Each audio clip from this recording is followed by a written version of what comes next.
अध्याय 6 अपमान। ताई जू चुप था जबकि वांग झो ने उपहास भरे लहजे में कहा, मैंने पहले ही कहा था कि इस बच्चे में कोई प्रतिभा नहीं है। इसने सिर्फ जाकर हमारे परिवार की बेइज्जती कराई। मैं पहली परीक्षा में ही पास हो गया था, इसलिए मैंने इसे बाद में नहीं देखा। कुछ दिनों बाद मैंने सुना कि यह तीनों परीक्षाओं में फेल हो गया। इसे न जाना ही बेहतर था। मुझे तो यह पसंद आता अगर चौथे चाचा का बेटा चला जाता। ताई जू के चौथे चाचा ने माथे पर बल डाला और कहा, वांग झो, भले ही तुम अमर बनने जा रहे हो, तुम क्या जान सकते हो कि मेरा बेटा क्या कर सकता है या क्या नहीं। इतनी गुस्ताखी। वांग झो की आंखों में ठंडक की एक झलक आई। वह चुपचाप हंसा, लेकिन कुछ नहीं कहा। ताई जू के पिता अचानक ऐसे दिखे जैसे उनकी उम्र 10 साल से ज्यादा बढ़ गई हो और वह अपनी सीट पर ढह गए। ताई जू की माँ भी हैरान थीं, उन्हें विश्वास नहीं हो रहा था कि क्या हो रहा है। उन्होंने पूछा, ताई जू, क्या क्या यह सच है? ताई जू ने अपने होंठ तब तक काटे जब तक कि उनमें से खून नहीं निकलने लगा। वह जमीन पर गिर पड़ा और कुछ बार दंडवत प्रणाम किया। उसने फुसफुसाते हुए कहा, माँ, पिताजी, ताई जू को अमर लोगों ने नहीं चुना। मुझे माफ करना। मैं अगले जीवन में आप दोनों का कर्ज चुकाऊंगा। ताई जू की माँ ने महसूस किया कि उनका बेटा निराशा में है। वह तेजी से भागी और ताई जू को खड़ा होने में मदद की। उन्होंने फुसफुसाते हुए कहा, बच्चा, चिंता मत करो। अगर तुम्हें अमर लोगों ने नहीं चुना तो क्या हुआ? अगले साल जिला परीक्षा है। बच्चा, खुद पर इतना कठोर मत बनो। कोई बेवकूफी भरा काम मत करना। तुम्हारे पिता और माँ अब भी उम्मीद करते हैं कि तुम हमारे जनाजों पर रहोगे। ताई जू के पिता अपने सदमे से बाहर निकले। उन्होंने महसूस किया कि ताई जू किस तरह की मानसिक स्थिति में है। उनका दिल कांप उठा और वह तेजी से अपने बेटे के पास दौड़े। उसे पकड़कर उन्होंने घबराते हुए कहा, ताई जू, तुम कुछ भी बेवकूफी भरा करने की हिम्मत मत करना। अपने पिता की बात सुनो। चलो घर चलते हैं और अगले साल की जिला परीक्षा के लिए कड़ी मेहनत करते हैं।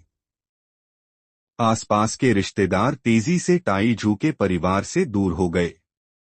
वे सब ऐसे जमा हो गए जैसे कोई तमाशा देख रहे हों, अपने सामने हो रही घटना के बारे में गपशप और टिप्पणियां साझा कर रहे थे।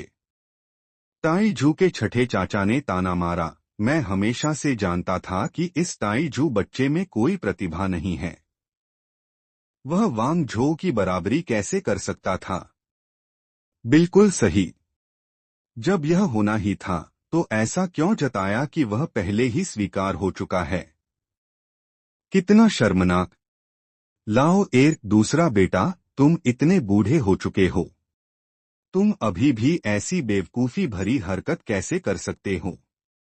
कोई आश्चर्य नहीं कि पिताजी ने तब तुम्हें विरासत का हिस्सा नहीं दिया था, ताई जू के तीसरे चाचा ने व्यंग्यात्मक ढंग से कहा। अगर मुझसे पूछो तो यह कहानी कि यह बच्चा बचपन से ही होशियार था, मनगढ़ंत थी। यह शायद इसलिए था क्योंकि लाओ एर जानता था कि वह खुद एक विफल व्यक्ति है। उसने झूठ बोलकर अपने बेटे की प्रतिष्ठा बढ़ाने की कोशिश की और अब वह बेनकाब हो गया है, ताई जू के पांचवें चाचा ने कहा, जिसका चेहरा भद्दा हो गया था। एक महिला रिश्तेदार ने खिल्ली उड़ाई, परीक्षा देने गए 3 बच्चों में से सिर्फ वही फेल हुआ। ताई जू हमारे वांग परिवार में सबसे बुरा बच्चा है। दूसरी भाभी, मैंने पहले कहा था कि तुम्हें दूसरे भाई के साथ अच्छा भाग्य मिला है। अब लगता है कि तुम्हारा भाग्य तुम्हारी बाकी की जिंदगी कम होता रहेगा। ताई जू की पांचवी चाची ने भी व्यंग्य किया, क्या यह सही नहीं है? जब मैं कुछ दिन पहले ताई जू को देखने गई थी, तो मैं सोच रही थी कि वह वांग हाओ और वांग झो की बराबरी कैसे कर सकता है। एक और महिला रिश्तेदार ने निर्ममता से कहा, मैंने पहले ही देख लिया था कि उस बच्चे टाइजू में कोई प्रतिभा नहीं है। जरा उसके माँ और पिताजी को देखो, वे किसी अच्छे बच्चे को कैसे जन्म दे सकते थे।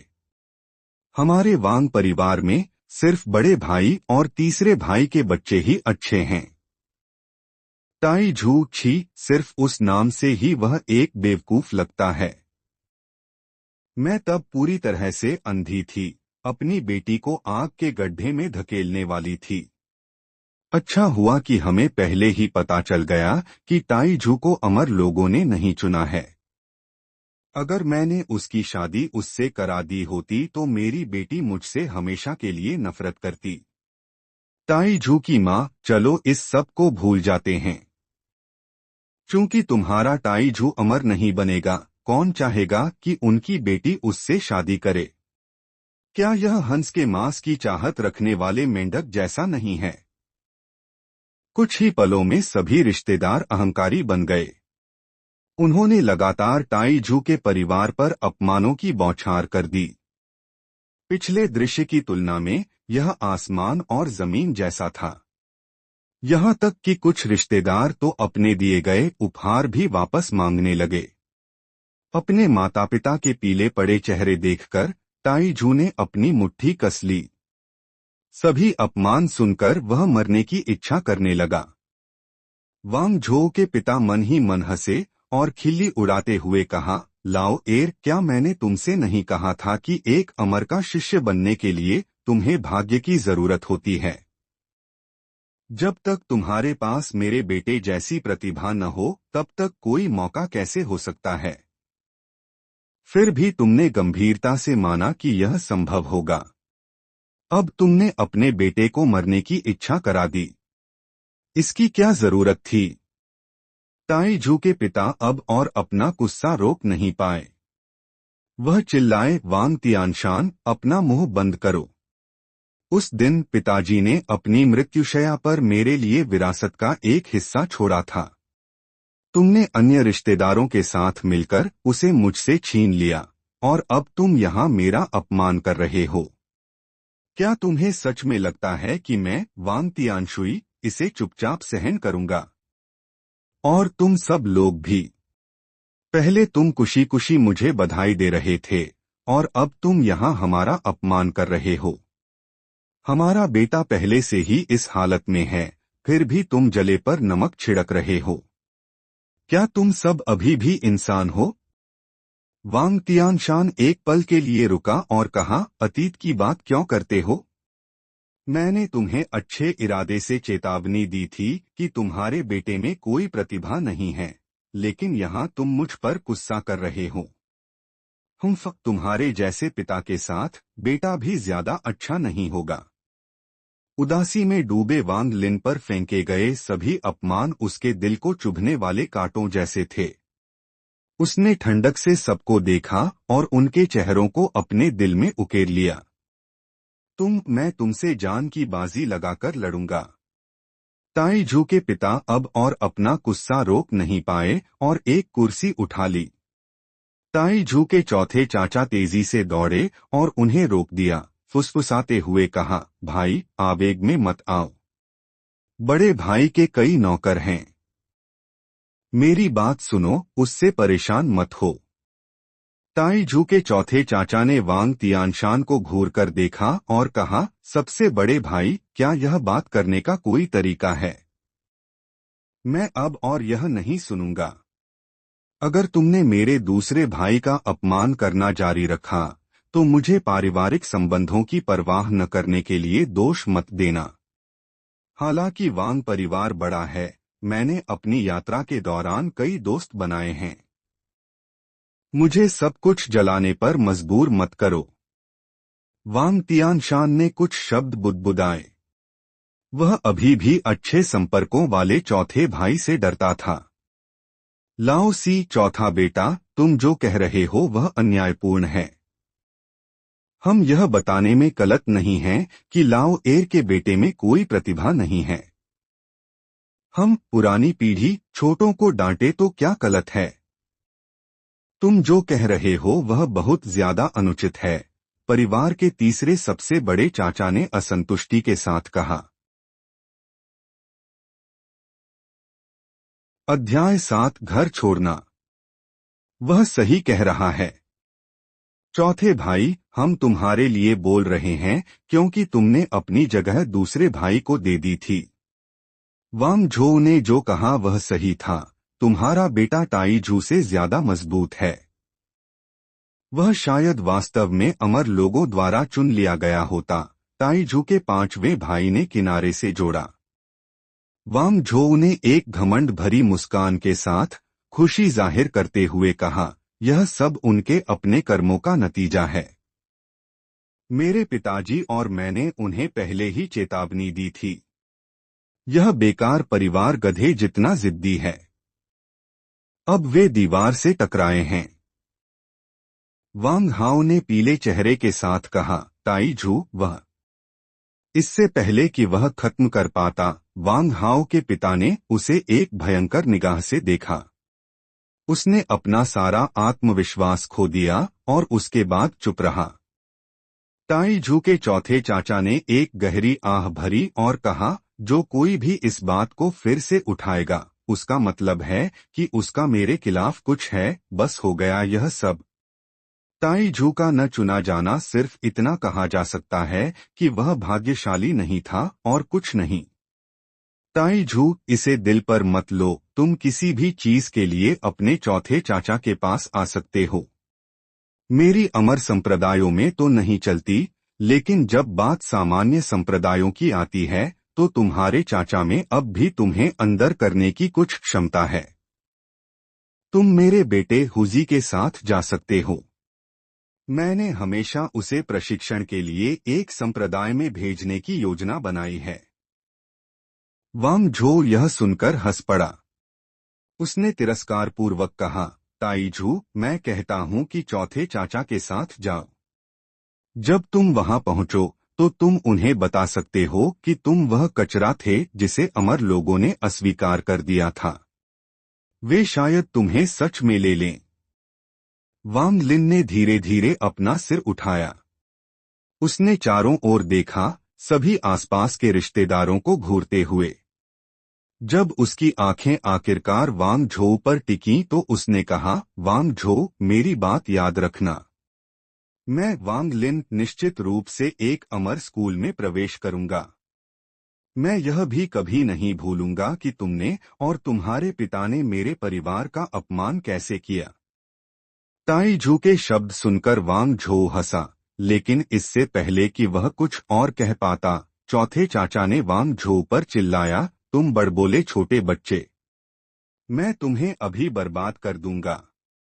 फिर देखते हैं कि क्या अमर लोग अब भी तुम्हें चाहते हैं। वांग झो के पिता अचानक पीले पड़ गए। वह जल्दी से वांग झो के सामने आ गए।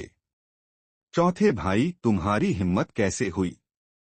आसपास के सभी रिश्तेदारों ने अपने चेहरे पर एक ठंडी मुस्कान रखी, क्योंकि उन्होंने अपने सामने हो रहे घटनाक्रम को देखा। ताई झू के चौथे चाचा हंसे। उनकी आंखों में एक स्टील जैसा भाव था। एक धीमी गहरी आवाज में उन्होंने कहा, सच में भाई? मैं हिम्मत नहीं करूंगा। ताई झू के पिता ने तेजी से आगे बढ़कर अपने चौथे भाई को पीछे खींचा। चौथे भाई, अपने दूसरे भाई की बात सुनो। घर पर तुम्हारी पत्नी और बच्चे हैं, इस तरह का व्यवहार तुम्हारे लिए सही नहीं है। मैं हमेशा याद रखूंगा कि तुमने मेरे लिए क्या किया है, बस मेरे परिवार को घर ले चलो। चौथे चाचा ने वांग झो के पिता को घूरकर देखा। फिर उन्होंने अपने दूसरे भाई को सिर हिलाया और ताई झू और उसके परिवार के साथ घर से निकलने लगे। दूर से भी वांग लिन आंगन में रिश्तेदारों को उसका और उसके परिवार का मजाक उड़ाते हुए सुन सकता था।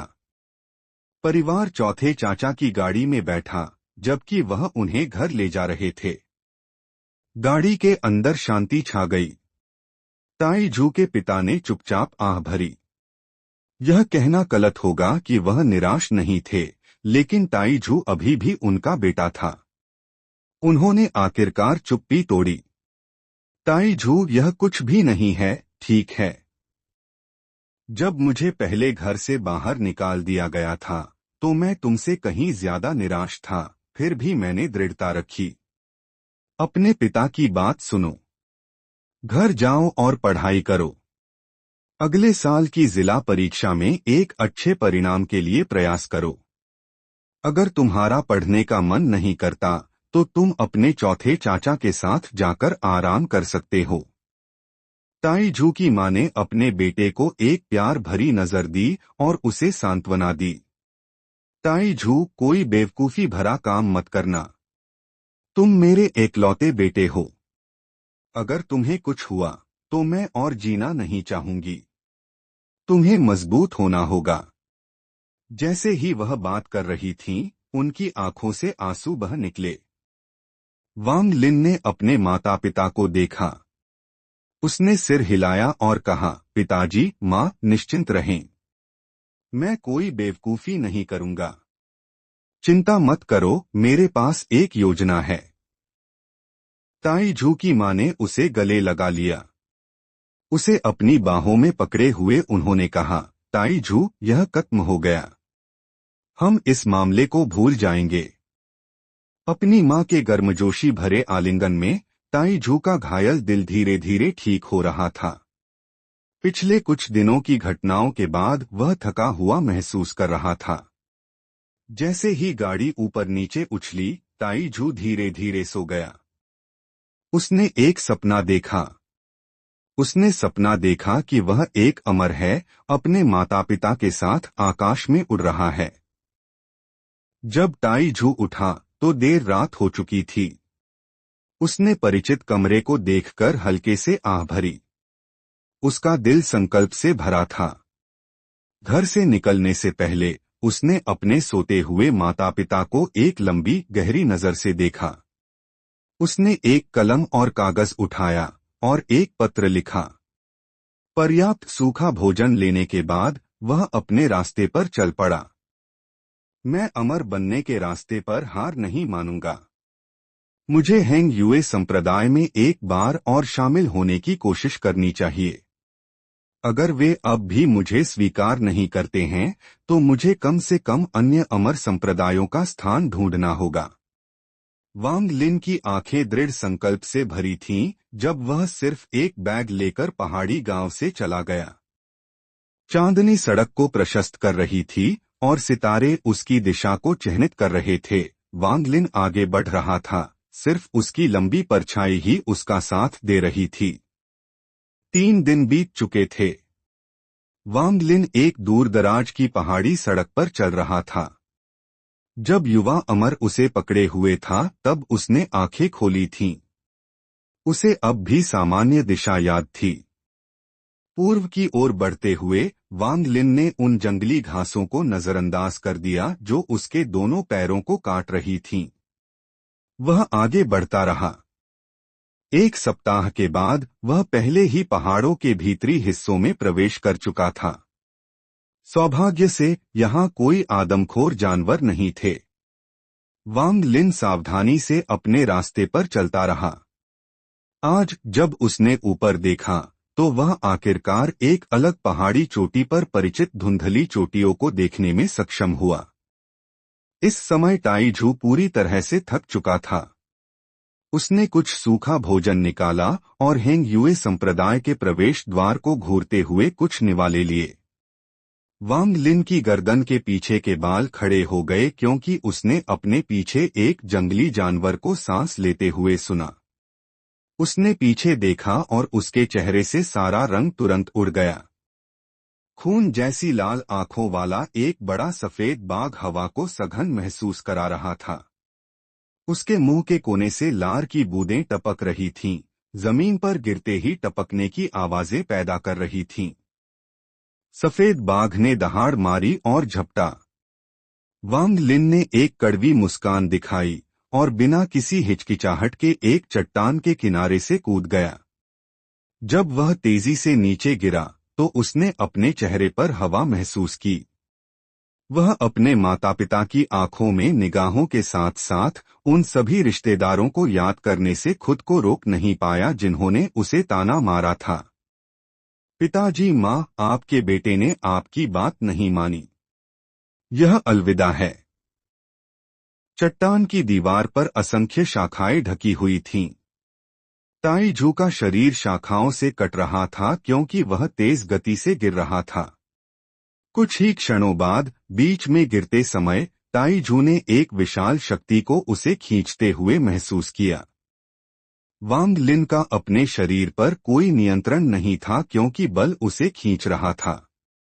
इससे पहले कि वह जान पाता, वह एक गुफा के अंदर था जिसे चट्टान की दीवार पर खोदा गया था। उसने लगातार एक महान बल को अपने शरीर को दीवार के खिलाफ खींचते हुए महसूस किया। लंबे समय के बाद बल आखिरकार गायब हो गया और वह दीवार से नीचे गिर गया।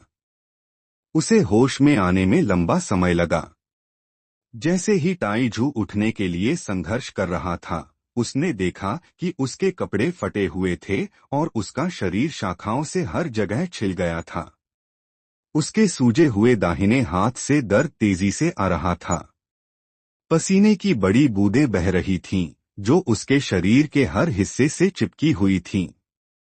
वांग लिन ने अपने हाथ को छुआ, लेकिन वह यह नहीं बता सका कि हड्डियां टूटी थीं या नहीं। यह चोट निश्चित रूप से तब लगी थी जब वह दीवार से टकराया था। अध्याय 8 रहस्यमय मन का मिस्टेरियस बीड। वांग लिन बहुत दर्द में था। चट्टान की दीवार से टक्कर लगने के कारण उसका दाहिना हाथ बुरी तरह सूज गया था और हिल भी नहीं पा रहा था। वह अपने बचे हुए सूखे भोजन को लेकर आया था, पर अब उसे खाने का मन नहीं कर रहा था। उसके दिमाग में सिर्फ एक ही विचार था, किसी भी तरह इस गुफा से बाहर निकलना। गुफा का प्रवेश द्वार बहुत छोटा था, शायद सिर्फ 2 लोगों के खड़े होने जितना। अंदर का हिस्सा बहुत बड़ा था और अंधेरे में डूबा हुआ था। वांग लिन हिम्मत करके उठने की कोशिश की, पर हाथ के दर्द के कारण वह तुरंत गिर गया। उसने घबराकर अपने हाथ से गुफा की जमीन को टटोला और ठंडी, सपाट जमीन महसूस की। डर के बावजूद वांग लिन को पता था कि उसे आगे बढ़ना होगा। उसने धीरे धीरे गुफा के अंदर घिसटकर चलना शुरू किया। जैसे ही वह और अंदर गया, उसने महसूस किया कि गुफा बहुत गहरी थी और लगभग 50 मीटर चलने के बाद वह एक चौड़े गोलाकार क्षेत्र में पहुंचा। यह गुफा का अंतिम छोर था और यहाँ भी घोर अंधेरा था। वांग लिन ने हिम्मत करके जोर से आवाज लगाई, क्या यहाँ कोई है? उसकी आवाज पत्थरों से टकराकर गूंज उठी और फिर खामोशी छा गई। अचानक एक ठंडी, रहस्यमय हवा गुफा के कोने से बहकर आई, जिससे वांग लिन की गर्दन पर बाल खड़े हो गए। उसने अपने दिल को शांत करने की कोशिश की और महसूस किया कि हवा अपने साथ हल्की सी दुर्गंध लेकर आ रही थी, जैसे किसी सड़े हुए मांस की। वह डर से कांप उठा। अपनी चोट को भूलकर वह जल्दी से पीछे मुड़ा, बाहर की ओर भागने की कोशिश करने लगा। लेकिन उसके पीछे से फिर वही ठंडी हवा आई और इस बार वांग लिन ने महसूस किया कि उसके पैर किसी चीज से टकराए हैं। वह जमीन पर गिर पड़ा। उसकी आंखें अंधेरे से अभ्यस्त हो गई थीं और उसने देखा कि जिस चीज से वह टकराया था वह मानव खोपड़ी जैसी दिख रही थी। वह डर से चीखने ही वाला था कि तभी उसका ध्यान जमीन पर पड़ी एक चमकती चीज पर गया।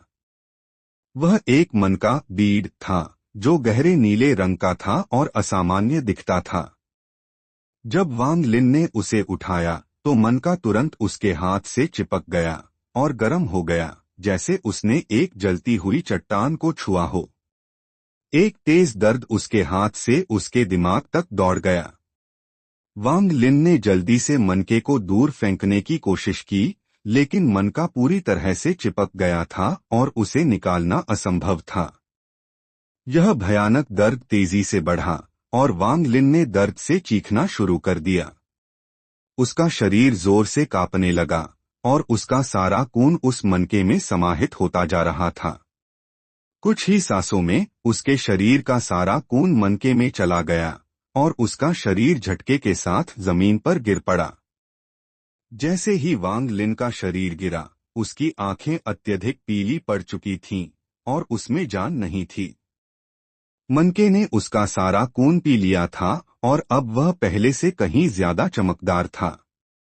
अंधेरे में यह रहस्यमय नीले रंग में चमक रहा था। फिर यह चमकीला मनका धीरे धीरे टूटने लगा। टूटने पर इसमें से एक तेज रोशनी निकली जिसने पूरी गुफा को रोशन कर दिया। मनका पूरी तरह से टूट गया और उसके अंदर से एक काले रंग की अंगूठी निकली। अंगूठी गोलाकार थी जिसमें 8 शार्प कोनों की नक्काशी की गई थी। उस पर असंख्य जटिल और रहस्यमय नक्काशी की गई थी और उसमें से एक अजीब प्राचीन आभा निकल रही थी। अंगूठी वांग लिन की लाचार उंगली पर फिसल गई, जहां वह पूरी तरह से फिट हो गई। जैसे ही अंगूठी उसकी उंगली पर आई, गुफा में एक तेज हवा बहने लगी। यह अजीब नहीं था कि वांग लिन का पीला शरीर सूखने लगा, उसकी त्वचा सिकुड़ गई और उसका शरीर कंकाल जैसा दिखने लगा। लगभग 2 घंटे तक अंगूठी वांग लिन के शरीर की सारी नमी और ऊर्जा को सोखती रही। जब उसने सब कुछ सोख लिया तो काली अंगूठी अचानक चमक उठी और एक गहरा काला प्रकाश वांग लिन की कंकाल जैसी उंगली से निकलकर उसके पूरे शरीर में फैल गया। कुछ ही पलों में वांग लिन का शरीर बदलने लगा। उसकी सिकुड़ी हुई त्वचा भरी होने लगी और उसके शरीर में रक्त का संचार वापस आने लगा। यह सब कुछ एक तेज गति से हुआ। उसका शरीर धीरे धीरे सामान्य दिखने लगा, यहाँ तक कि उसके चेहरे पर एक स्वस्थ गुलाबी चमक भी आ गई जो पहले कभी नहीं थी। अगले दिन सुबह तक वांग लिन पूरी तरह से बदल चुका था। अंगूठी का काला प्रकाश धीरे धीरे गायब हो गया। वांग लिन का शरीर अचानक हिला और वह तेज सांस लेते हुए उठा। सबसे पहले उसने अपने हाथ को देखा जिसे वह हिला भी नहीं पा रहा था। वह अचंभित रह गया क्योंकि हाथ पहले से कहीं ज्यादा मजबूत महसूस हो रहा था और दर्द का नामोनिशान नहीं था। उसने आश्चर्य से अपनी उंगलियों को निचोड़ा और उसमें असामान्य ताकत महसूस हुई। वह पूरी तरह से स्तब्ध रह गया। वह तुरंत उठ खड़ा हुआ और अपने आसपास के अंधेरे पर नजर डाली। उसने देखा कि खोई हुई मानव खोपड़ी उसके सामने पड़ी थी और वह डर से पीछे हट गया। उसने अपने दाहिने हाथ को उठाया और अपनी उंगली पर लगी काली अंगूठी को देखा। अंगूठी पर जटिल नक्काशी थी और वह उसमें से एक शांत प्राचीन ऊर्जा महसूस कर रहा था। उसने अनुमान लगाया कि चमत्कारिक रूप से यह अंगूठी उसके ठीक होने का कारण हो सकती है। वांग लिन जानता था कि उसे अब और यहाँ नहीं रहना चाहिए। उसने अपने सूखे भोजन का बैग उठाया, गुफा के प्रवेश द्वार की ओर भागा और चट्टान से नीचे कूदने की बजाय सावधानी से घिसटकर बाहर आया। गुफा से बाहर निकलने के बाद वांग लिन ने अपने आसपास के पहाड़ों को देखा। वह जिंदा था। उसकी आंखों में एक नई चमक थी और उसके हाथ पर लगी रहस्यमय काली अंगूठी एक छिपी हुई आशा की तरह थी। उसे नहीं पता था कि आगे क्या होगा, लेकिन वह जानता था कि अब उसके पास एक गुप्त खजाना था जो उसे अमर बनने के उसके सपने की ओर ले जा सकता है। वह तीव्र दृढ़ संकल्प के साथ आगे बढ़ा। अध्याय 9 चट्टान से नीचे। अगले कुछ दिनों तक वांग लिन गुफा में खींचे जाकर दीवार पर टूटने वाले पक्षियों पर निर्भर रहा। उसने अपना ज्यादातर समय पत्थर के मनके को ध्यान से देखने में बिताया। जब भी ओस दिखाई देती, वह उसे अपनी बाह पर लगा लेता। उसने ऐसा तब तक किया जब तक कि उसकी बाह पूरी तरह से ठीक नहीं हो गई। वह जानता था कि यह ओस बेहद कीमती थी, इसलिए उसने पक्षी की खोपड़ी में कुछ जमा कर लिया। इस दिन उसने पिछले कुछ दिनों में जमा की गई ओस को एक कपड़े के टुकड़े पर छिड़का और सावधानी से मनके को उसमें लपेट दिया, यह सुनिश्चित करने के बाद कि वह गिरेगा नहीं। वह उस समय गुफा के प्रवेश द्वार पर पहुंचा जब खिंचाव बल रुका हुआ था। उसने अपने दांतों का उपयोग करके अपने कपड़ों को फाड़ा और उन्हें एक साथ बांधा, फिर एक सिरा एक चट्टान से और दूसरा अपनी कमर के चारों ओर बांधकर धीरे धीरे नीचे उतरने लगा। वांग लिन 5 या 6 मीटर नीचे उतर चुका था जब उसका हाथ फिसल गया। उसका शरीर तेजी से नीचे गिरा, लेकिन सौभाग्य से उसके कपड़े मजबूत थे और कपड़ा फटने से पहले उसे चट्टान की ओर झूलने और एक शाखा को पकड़ने का समय मिल गया। वांग लिन के माथे पर ठंडा पसीना चमक रहा था। जब उसने नीचे देखा तो उसने अंदाजा लगाया कि वह अभी भी 20 मीटर ऊपर है। एक हाथ से उसने एक शाखा को पकड़ा और दूसरे हाथ से उसने कपड़ा पकड़ा और कपड़े को शाखा से बांध दिया। तभी उसे राहत महसूस हुई। वह सावधानी से चट्टान के किनारे की ओर वापस बढ़ा और फिर से नीचे उतरना शुरू कर दिया। जब वह जमीन से 10 मीटर ऊपर था तो कपड़ा अपनी सीमा तक खींच चुका था। वांग लिन ने बिना किसी दूसरे विचार के नीचे कूद गया। उसके कपड़े वजन सहन नहीं कर पाए और अलग होने लगे, लेकिन फिर भी गिरने की गति को धीमा करने में मदद की। नीचे उतरते समय वांग लिन ने अपने चेहरे पर हवा का स्पर्श महसूस किया, साथ ही उसके नीचे शाखाएं टूटती गईं, जिससे उसके गिरने की गति धीमी हो गई। जमीन को छूते ही उसने अपने शरीर को ठीक से पोजीशन किया, पैर की उंगलियां नीचे की ओर और जमीन को छूते ही गोल लुढ़क गया। जमीन एक पत्थर की चाकू जैसी महसूस हुई जिसने उसके शरीर को भेद दिया, जिससे विभिन्न गहरे कट लग गए, खासकर उसके पैर पर एक कट। यह इतना गहरा था कि हड्डियां देखी जा सकती थीं। वांग लिन ने धुंधली नजर के साथ सांस ली। उसने संघर्ष करके कपड़े को जो उसकी गर्दन के चारों ओर था और जिसमें मनका था, अपने मुंह में डाला और कपड़े में मौजूद कुछ ओस को चूसा। थोड़ी देर बाद उसने कांपते हाथों से कपड़े को लिया और अपने पैर पर लगे घाव के ऊपर निचोड़ा, क्योंकि ओस की कुछ बूंदें निकलीं। घाव वाली जगह से एक शांत एहसास उत्सर्जित हुआ। यह सब करने के बाद वांग लिन जमीन पर गिर पड़ा और प्रार्थना करने लगा कि ठीक होने से पहले कोई जानवर उस पर हमला न करे। उसी क्षण उसने दूरी से एक चीख सुनी, ताई जू तुम कहाँ हो? वांग लिन हक्का बक्का रह गया। उसने ध्यान से सुना और महसूस किया कि यह उसके पिताजी की आवाज थी। सोचने का समय न गवाते हुए उसने अपने शरीर में बची हुई पूरी ताकत का उपयोग करके चिल्लाया, पिताजी, मैं यहाँ हूँ। दूरी से एक इंद्रधनुष पास आया। वह वांग लिन के पास चट्टान के चारों ओर थोड़ी देर चक्कर लगाया और फिर नीचे उतरा। रोशनी की एक तलवार नीचे आई और गायब हो गई, जिससे एक हेंग युए संप्रदाय का शिष्य वांग लिन के पिता को अपनी बाह में लिए वांग लिन पर भौहें चढ़ाते हुए दिखाई दिया। जब ताई जू के पिता ने अपने बेटे को देखा तो वह तुरंत रो पड़े। वह वांग लिन के पास दौड़े और उसे गले लगा लिया। रोते हुए उन्होंने कहा, ताई जू, तुम क्या सोच रहे थे? तुम इतने जिद्दी क्यों हुए? क्या तुमने कभी सोचा कि अगर तुम मर गए तो तुम्हारे माता पिता कैसे जिएंगे? वांग लिन हक्का बक्का रह गया। इसके बारे में सोचने के बाद उसे एहसास हुआ कि उसके पिताजी को गलतफहमी हुई है और उन्होंने सोचा कि वह आत्महत्या करने की कोशिश कर रहा था। खुद को देखकर और यह देखकर कि उसका शरीर कितना चकनाचूर था, वह कड़वी हंसी हंसे बिना नहीं रह सका। झांग उपनाम वाले हेंग युए संप्रदाय के शिष्य ने वांग लिन पर नजर डाली। उसने ऊपर चट्टान की ओर देखा और फटे हुए कपड़े देखे। कुछ छलांगों के साथ वह गुफा तक पहुंचने तक ऊपर चढ़ गया।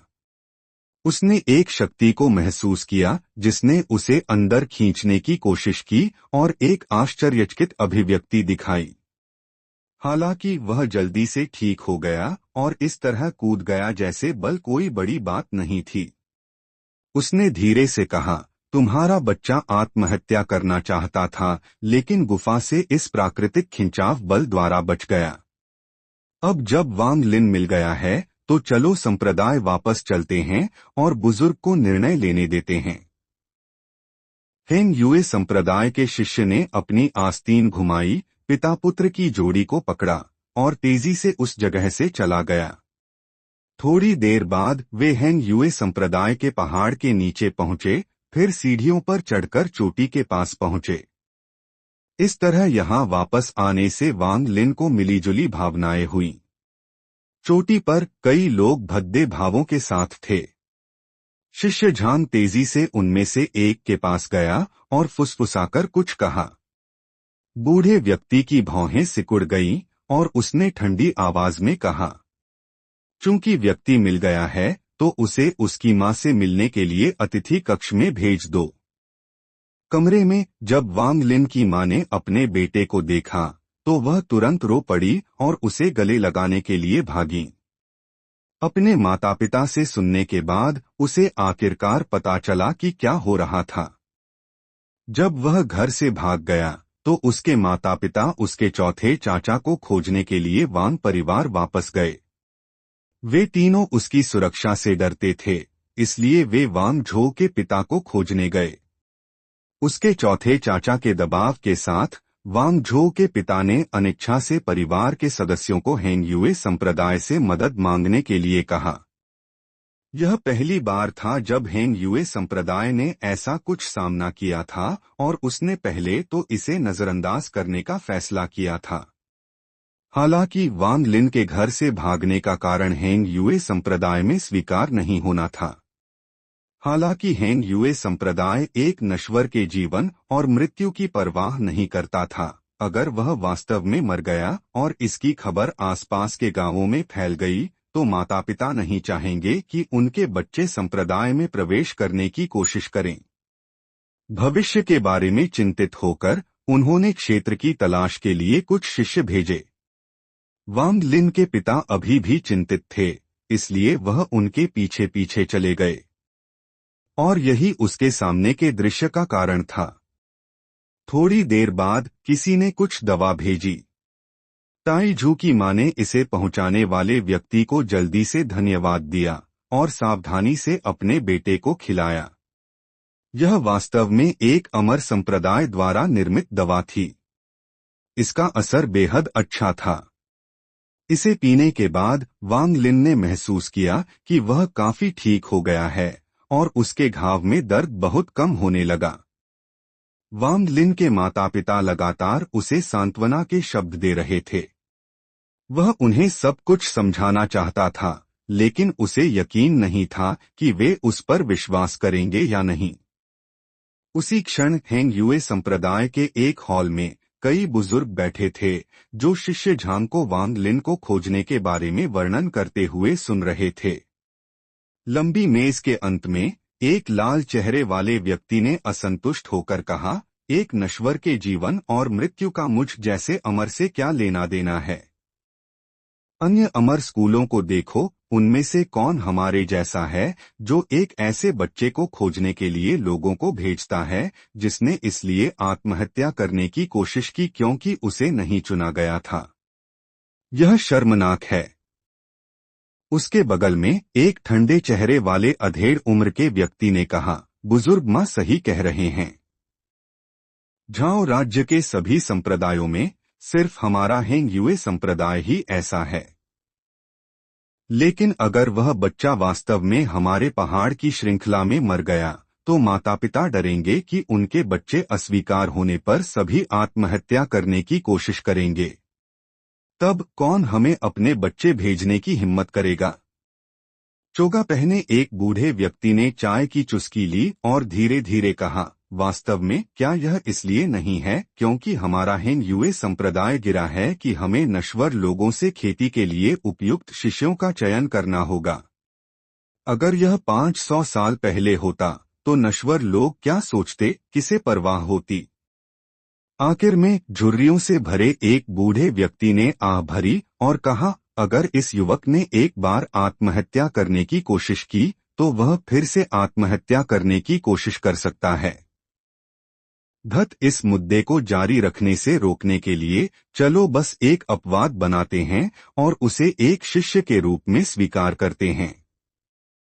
अपनी बात समाप्त करने के बाद उन्होंने अधेड़ उम्र के व्यक्ति पर तिरछी नजर डाली।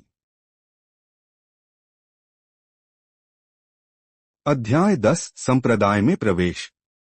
लाल चेहरे वाले बूढ़े व्यक्ति ने असंतुष्टि से भौहें चढ़ाई और कहा, एल्डरली, क्या हमारा हेंग युए संप्रदाय सचमुच इतना गिर जाएगा?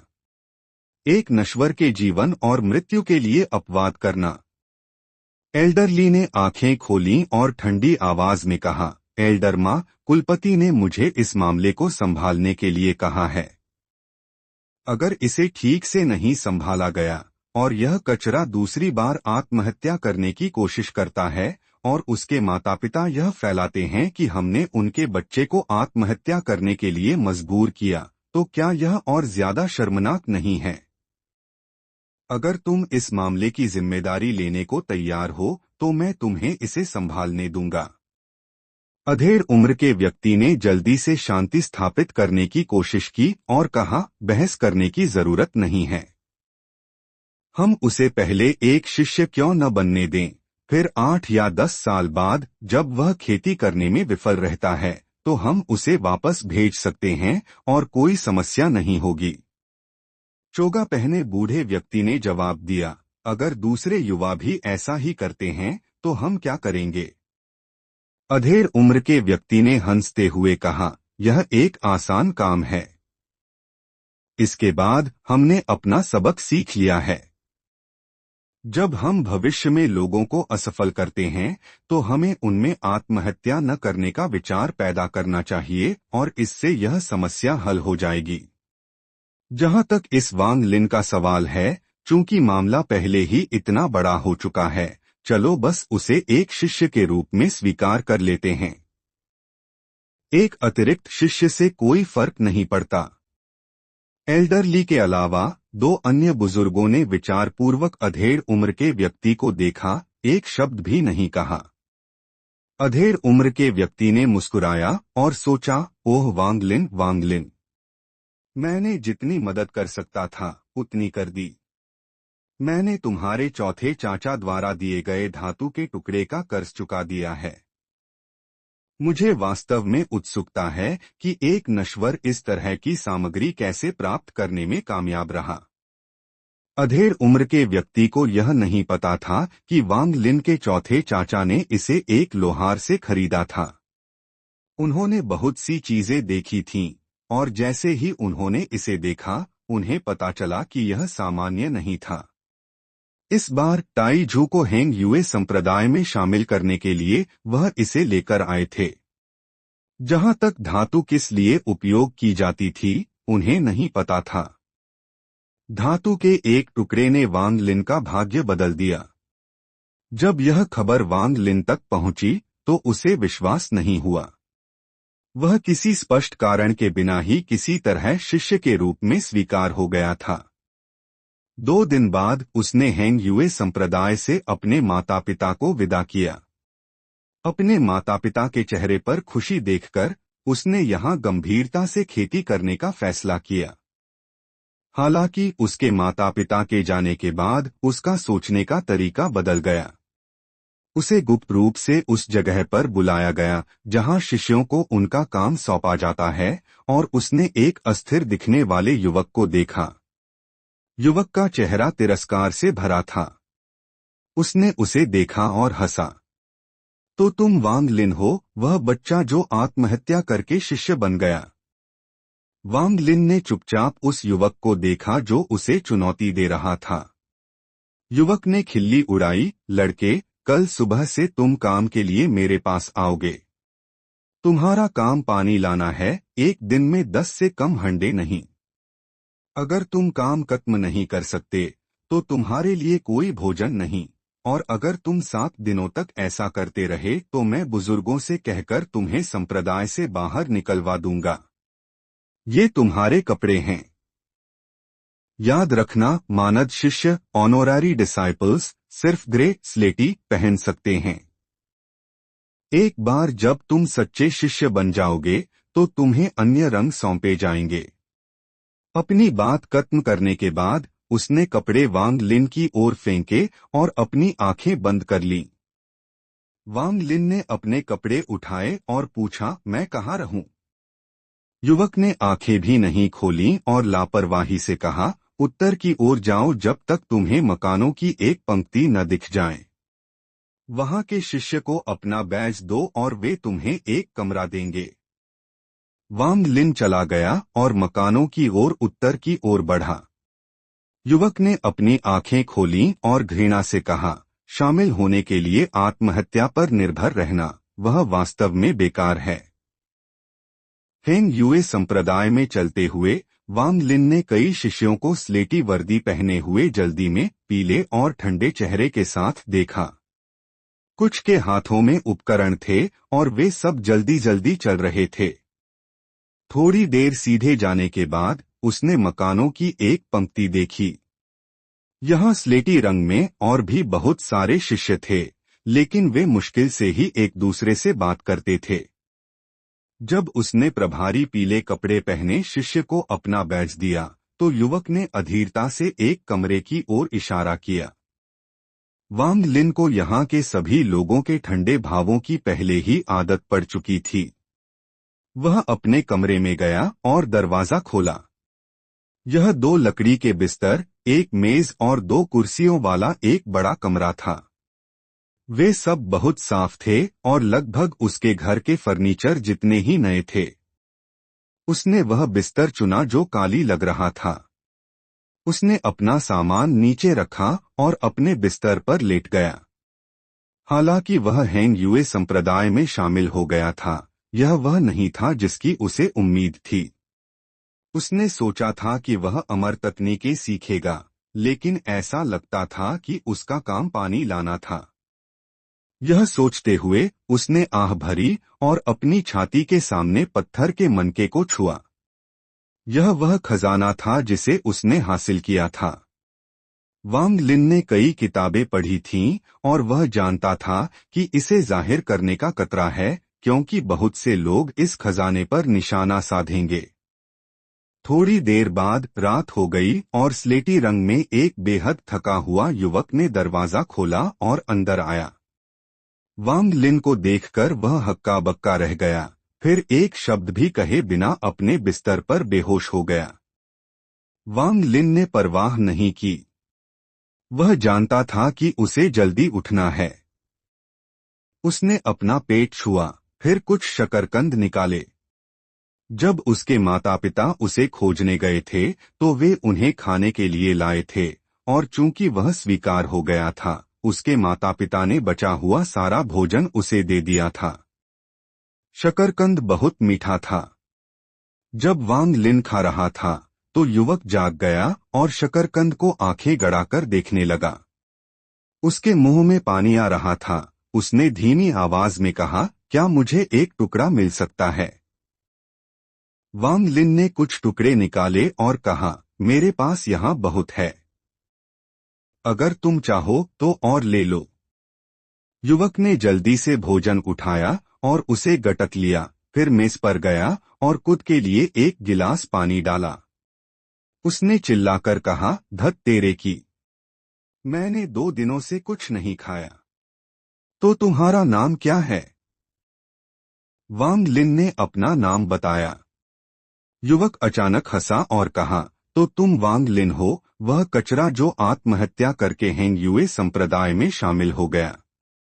उसे अचानक एहसास हुआ कि उसने क्या किया है और कहा, भाई मेरा नाम झांगहू है। सच कहूँ तो संप्रदाय में कोई नहीं है जो तुम्हारे बारे में नहीं जानता हो, इसलिए मैंने जो कहा उसके लिए कृपा करके मुझे दोष मत देना। वास्तव में मैं तुम्हारी प्रशंसा करता हूँ कि तुम इस तरह से संप्रदाय में प्रवेश करने में सक्षम रहे। वांग लिन कड़वाहट से हंसा।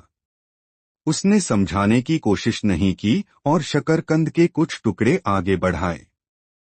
झांगहू ने जल्दी से उन्हें स्वीकार कर लिया और कुछ निवाले लिए, फिर कहा, वांग लिन, बेहतर होगा कि तुम अपने लिए कुछ बचा लो। तुम यहाँ नए हो। कौन जानता है कि वह पीला नेवला क्या बुरी चीजें करने की कोशिश करेगा। धत, वह हमें इंसान भी नहीं समझता। अध्याय 11। झांगहू। नेवला। वांग लिन हक्का बक्का रह गया। सबसे पहला व्यक्ति जो उसे लगा कि इस वर्णन में फिट हो सकता है, वह पीले कपड़े वाला शिष्य था जो उस पर हंसा था, हालांकि वह निश्चित नहीं था। आह, क्या तुमने उसे नहीं देखा? झांगहू ने पानी पीते हुए समझाया, वह शिष्यों के काम को व्यवस्थित करने के लिए जिम्मेदार आदमी है। वह भी एक मानद शिष्य है, लेकिन उसे अपनी खेती शुरू करने का अधिकार दिया गया है। पीले कपड़े पहने हुए वह बिल्कुल भी अच्छा आदमी नहीं लगता। हम सब उसे नेवला कहते हैं। वांग लिन ने शकरकंद का एक निवाला लिया, फिर कहा, मैं जानता हूं कि वह कौन है, मैंने उसे आज देखा था। उसने मुझे कल से शुरू करके हर दिन 10 हंडे पानी लाने के लिए कहा, नहीं तो मुझे कोई भोजन नहीं मिलेगा। झांगहू हक्का बक्का रह गया। वांग लिन को थोड़ी देर घूरने के बाद उसने पूछा, भाई, क्या तुमने उसे पहले नाराज किया था? वांग लिन ने सिर हिलाया और पूछा, क्यों? झांगहू ने वांग लिन को एक दयनीय अभिव्यक्ति दिखाई। वांग लिन, क्या तुम सोच रहे हो कि हंडे वैसे ही हैं जैसे तुम घर पर इस्तेमाल करते हो? ऐसे बड़े? उसने अपने हाथों से इशारा किया। वांग लिन को एक बुरा एहसास हुआ और उसने हाँ में सिर हिलाया।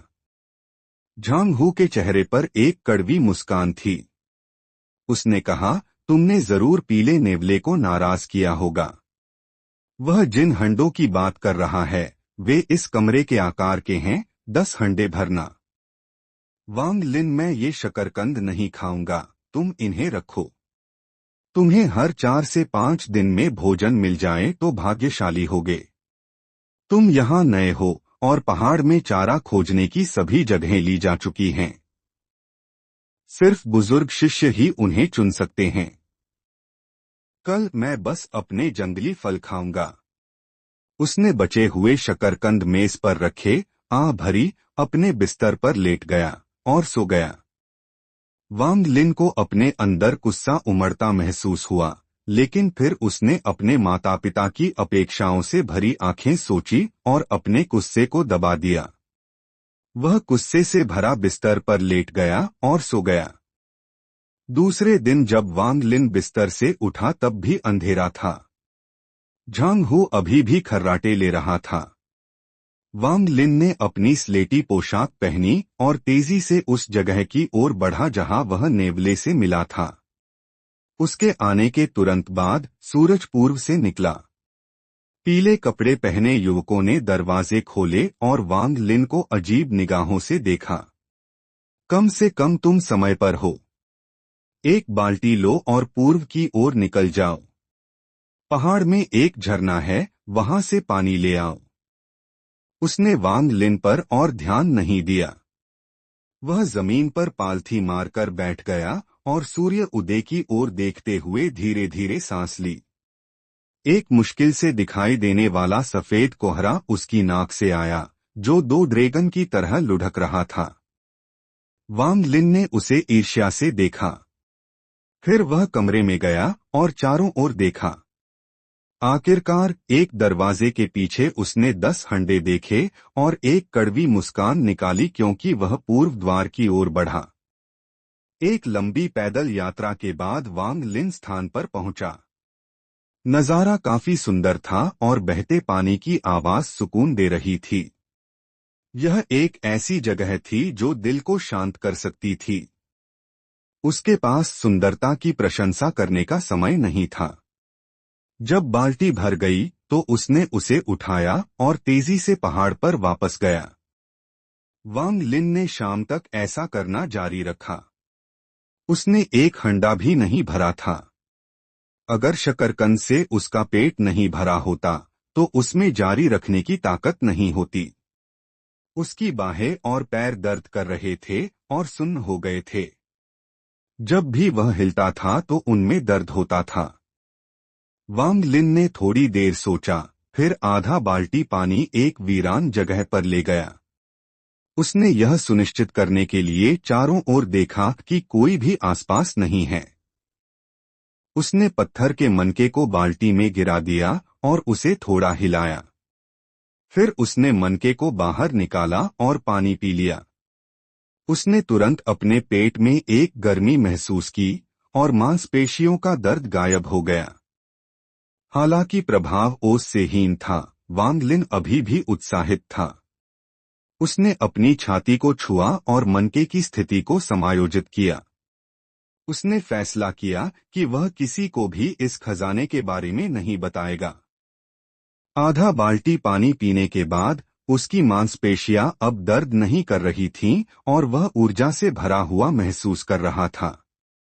उसने तेजी से पानी लाने का अपना काम जारी रखा। उस रात उसने पत्थर के मनके को आधा बाल्टी और पानी में डुबोया और उसे पी लिया। संदेह से बचने के लिए वह अपने चेहरे पर थकान भरा भाव लेकर वापस आया। थोड़ी देर बाद झांगहू वापस आया। वह अभी भी अपने चेहरे पर अतिपरिश्रम की अभिव्यक्ति पहने हुए था। दोनों ने थोड़ी देर बात की और झांगहू ने झिझकते हुए शकरकंद के 2 टुकड़े मांगे।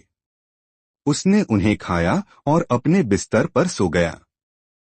समय तेजी से बीत गया और पलक झपकते ही वांग लिन को हेंग युए संप्रदाय का शिष्य बने 1 महीना बीत चुका था। वांग लिन को पता चला कि झांगहू का काम जलाऊ लकड़ी इकट्ठा करना था। खाने से पहले उसे पर्याप्त जलाऊ लकड़ी जमा करनी होती थी। हेंग युए संप्रदाय का मानद शिष्य बनने के बाद से वह पूरे 3 साल से जलाऊ लकड़ी इकट्ठा कर रहा था। 3 साल पहले वह सिर्फ 3 या 4 दिनों में एक बार खाता था, लेकिन अब उसने इसे संक्षिप्त कर लिया था, जहां वह हर 2 दिन में एक बार खा सकता था। उसके अनुसार मानद शिष्यों को 10 साल तक काम करना होता है और उन्हें सबसे बुनियादी खेती सीखने से पहले दिन में 3 बार खाने में सक्षम होना होता है। आंतरिक शिष्य इनर डिसाइपल्स उनकी तरह नहीं हैं। उनके अपने गुरु होते हैं, कोई काम नहीं करते हैं और उनके अपने कमरे होते हैं। उनका एकमात्र काम खेती करना है। इसके अलावा आंतरिक शिष्यों और मानद शिष्यों के बीच एक व्यक्ति है, जैसे वांग हाओ, जो एक सहायक बन गया, लेकिन वह मूल रूप से एक सेवक है। इन लोगों को काम करने की जरूरत नहीं है और वे कुछ निम्न स्तर की तकनीकें भी सीखते हैं। उन्हें सिर्फ अपने गुरु द्वारा सौंपे गए काम को पूरा करने की जरूरत होती है। हालांकि इन लोगों में बहुत कम प्रतिभा थी और वे अपना पूरा जीवन सहायक बनकर ही बिताते थे। जहां तक तथाकथित प्रतिभा की बात है, वांग लिन ने झांगहू से सीखा कि यह सिर्फ आध्यात्मिक ऊर्जा, स्पिरिचुअल एनर्जी थी। हर किसी में यह होती है, लेकिन अलग अलग मात्रा में। यदि किसी के पास पर्याप्त आध्यात्मिक ऊर्जा है तो वे 1 साल में एक अमर तकनीक सीख सकते हैं, लेकिन अगर कमी है तो इसमें दर्जनों या यहां तक कि सैकड़ों साल लगेंगे। मनुष्य का जीवन सीमित है। साधारण प्रतिभा वाला कोई व्यक्ति अपने जीवन काल में कभी भी कहीं नहीं पहुंचेगा। इसलिए संप्रदाय आध्यात्मिक ऊर्जा पर इतना बड़ा महत्व देता है। इस महीने जब वांग लिन पानी ला रहा था तो उसने बहुत सारा पानी पिया, जिसमें पत्थर का मनका भिगोया गया था, जिससे उसका शरीर बहुत मजबूत हो गया। पहले उसे 10 हंडे भरने में 6 दिन लगते थे, अब उसे सिर्फ 3 लगे। हालांकि दूसरों को संदिग्ध होने से रोकने के लिए वांग लिन हमेशा सूर्य उदय से पहले उठता था और आराम से बाल्टी के साथ पहाड़ की ओर चलता था। जबकि अन्य लोग हैरान थे कि वह 3 दिनों के भीतर खत्म करने में सक्षम था, उन्होंने सोचा कि यह इसलिए था क्योंकि वह अतिरिक्त जल्दी उठता था और देर से सोता था। अध्याय 12 अमर ताबीज इमोर्टल टैलिस्मान। इस महीने लगभग सभी मानद शिष्य वांग लिन को जान गए थे। वे सब अहंकारी भाव लिए हुए थे और उससे बुरी तरह बात करते थे। वांग लिन ने उन्हें नजरअंदाज कर दिया। वह जानता था कि इन सभी मानद शिष्यों का दिमाग बिगड़ा हुआ था। उसके आने से पहले सभी मानद शिष्य सबसे नीचे थे। उन्हें अपना गुस्सा और निराशा निकालने के लिए कोई जगह नहीं थी। हालांकि अब जब वह जो आत्महत्या करके संप्रदाय में आया था यहाँ था, तो वे उसे उनसे भी नीचा मानते थे और धमकाकर अपना गुस्सा निकालते थे। वह मन ही मन ठंडा हंसा। वह जानता था कि इसके बारे में वह कुछ नहीं कर सकता। संप्रदाय में ताकतवर हमेशा सही होते थे। कुछ मानद शिष्य यहाँ लंबे समय से थे और उनके शरीर सभी बहुत मजबूत थे। कुछ ने तो कुछ अमर तकनीकें भी सीख ली थीं। अगर वह लड़ने की कोशिश करता तो उसका हारना निश्चित था। हालांकि वांग लिन पूरी तरह से कमजोर नहीं था। उसने उन सभी शिष्यों के चेहरे याद रखे जो उसे नीचा देखते थे और जब वह पर्याप्त मजबूत हो जाएगा तो बदला लेने की योजना बनाई। इस मानसिकता के साथ उसने ऐसा व्यवहार किया जैसे वह अंधा और बहरा हो और हर दिन पानी लाना जारी रखा, जबकि गुप्त रूप से पत्थर के मनके का अध्ययन कर रहा था।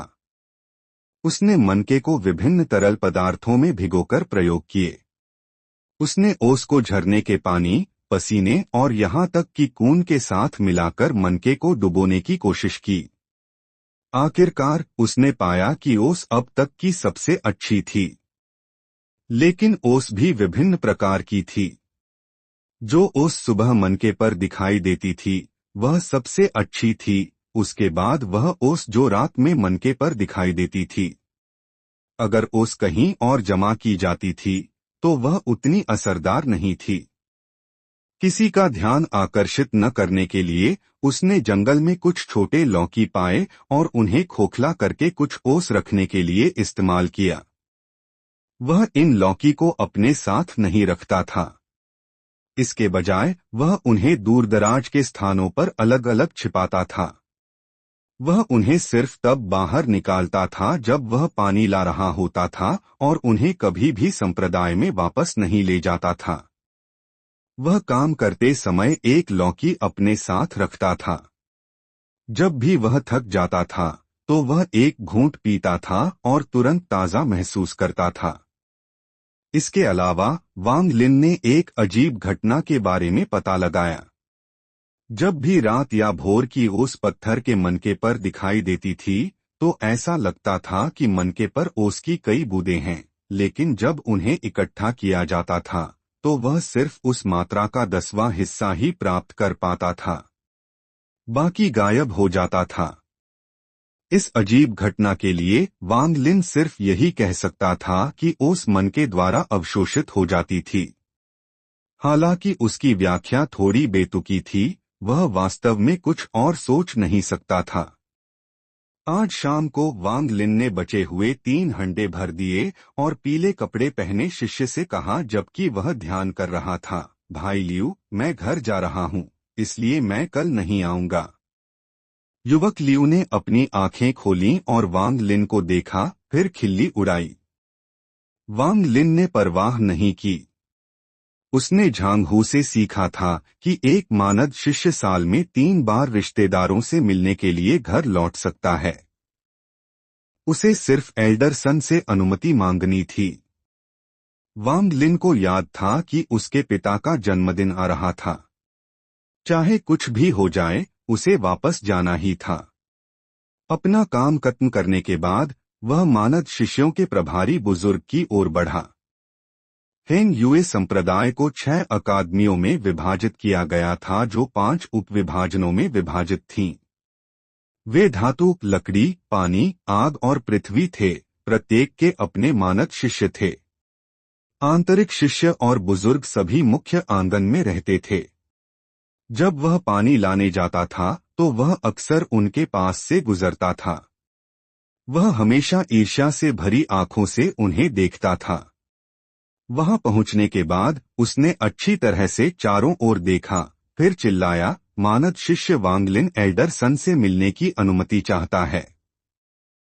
सफेद पोशाक पहने एक युवा आदमी लापरवाही से आगे बढ़ा। उसने वांगलिन को एक बार देखा और गर्व से कहा, तुम वांगलिन हो? युवक को सफेद पोशाक में देखकर वांगलिन का दिल कस गया, क्योंकि उसने हाँ में सिर हिलाया। वह पहले ही जानता था कि सभी हैंग यूए संप्रदाय के शिष्यों को उनके पहने हुए रंग के आधार पर रैंक दिया गया था।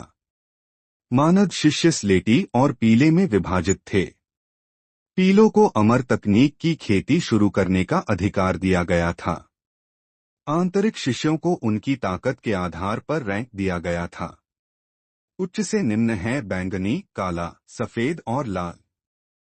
सफेद में युवक का मुंह फड़फड़ाया और उसने मुड़ने और आंगन में वापस चलने से पहले वांगलिन को एक ठंडी नजर दी। वांगलिन भावहीन चेहरे के साथ उसके पीछे चला गया।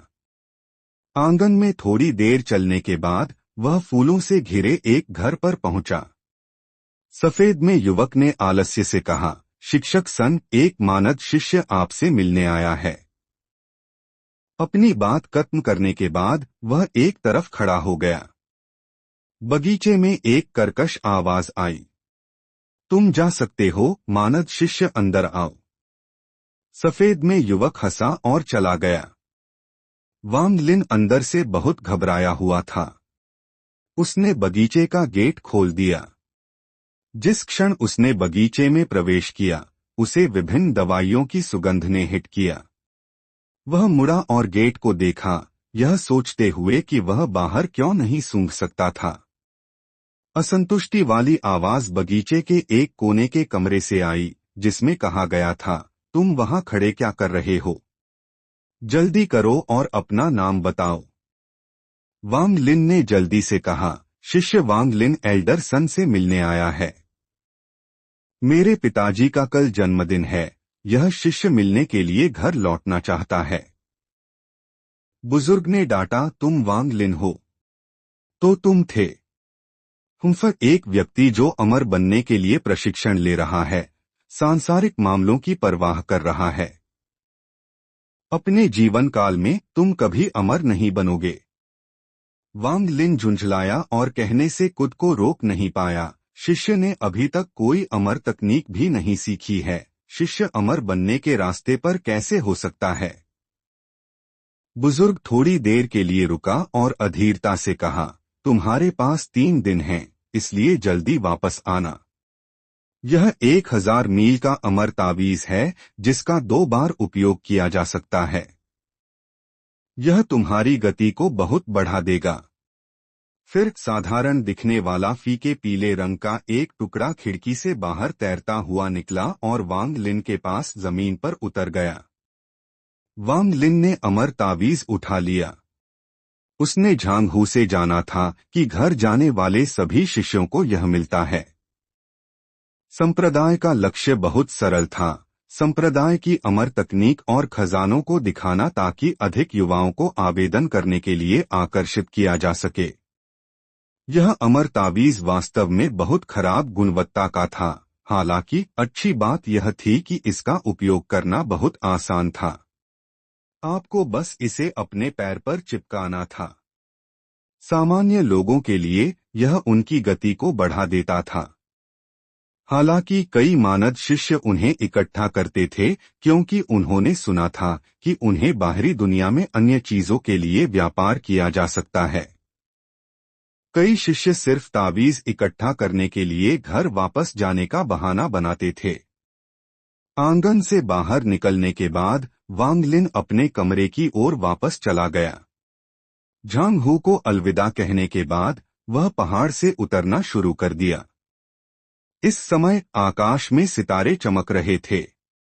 वांगलिन कल घर जाना चाहता था, लेकिन वह तावीज का उपयोग नहीं करना चाहता था और डरता था कि वह अपने पिता का जन्मदिन चूक जाएगा, इसलिए वह रात में निकल पड़ा।